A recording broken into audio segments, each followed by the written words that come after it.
Magandang araw po mga kakalingap at mga ka-viewers. Una sa lahat po ay gusto ko lamang i-shoutout ang ating minamahal na mga viewers at supporters. Hala Nanay Imelda, bakit napasugod sa bahay nila Carla?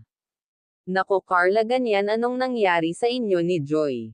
Hindi ko alam kung ano nangyari sa inyo, bakit marami akong narinig na may tampuhan daw kayo ni Joy, totoo ba yun Carla?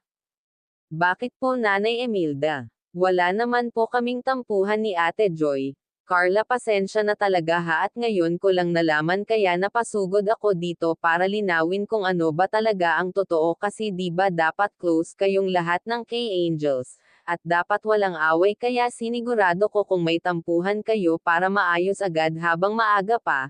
Hayaan mo Carla, wala naman akong pakay na masama, gusto ko lang nalaman ang totoo, pasensya ka na ha.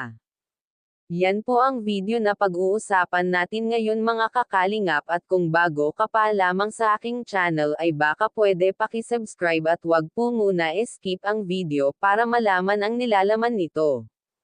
At dahil nga sa nalaman ni Nanay Imelda ay minabote nito na kausapin si Carla ng Mason Sinon para maiayos nila at masettle kung ano ang dapat na gawin sa kanilang mga anak, pero okay naman pala, wala naman silang tampuhan, kaya napanatag na ito at nanghingi ng paumanhin sa nanay ni Carla. Sabi ni Nanay Imelda, Carla, sensya ka na ha.